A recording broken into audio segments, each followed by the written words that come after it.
Hi అందరికీ, ఈరోజు Ugadi special భక్షాల పూర్ణం తయారు చేసుకుందాము. బొబ్బట్ల పూర్ణం.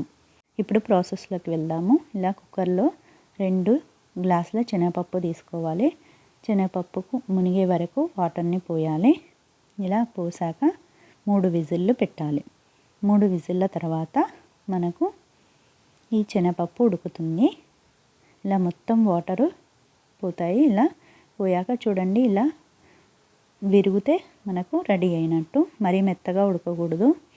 ఇలా ఉడికాక ఒక మిక్సీ జార్లోకి తీసుకొని మెత్తగా మిక్సీ చేసుకోవాలి. ఇప్పుడు పెనం మీద ప్యాన్ పెట్టుకొని 2 గ్లాసుల శనగపప్పు తీసుకున్నాము. 2 గ్లాసులు అంటే బెల్లం 4 గ్లాసులు, అంటే ఇలా పెద్ద కప్పుతో 2 కప్పులు బెల్లం తీసుకొని 1/2 కప్పు వాటర్ని పోయాలి. అంటే 1/2 గ్లాసు బెల్లం అంతా కరిగి ఇలా బాయిల్ అయ్యేటప్పుడు 1/2 స్పూను ఇలాచీ పౌడర్ వేసుకోవాలి.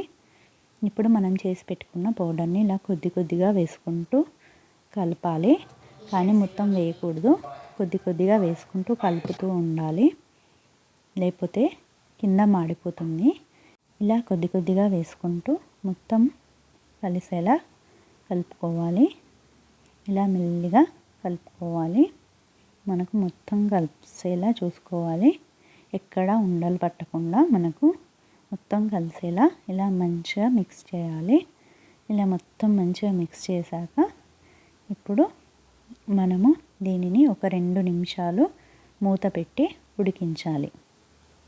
ఇలా 2-3 నిమిషాలు ఉడికించాక ఇప్పుడు మూత తీసి ఇలా మంచిగా కలపాలి. ఇలా లో ఫ్లేమ్లో చేయాలి, లేదంటే కింద మాడిపోతుంది. ఇలా 2 నిమిషాలు లో ఫ్లేమ్లో పెట్టాక ఇలా తీసిన తర్వాత ఇలా మొత్తం కలుపుతూనే ఉండాలి. అంతే, మొత్తం కలిపాం కదా, పూర్ణం రెడీ.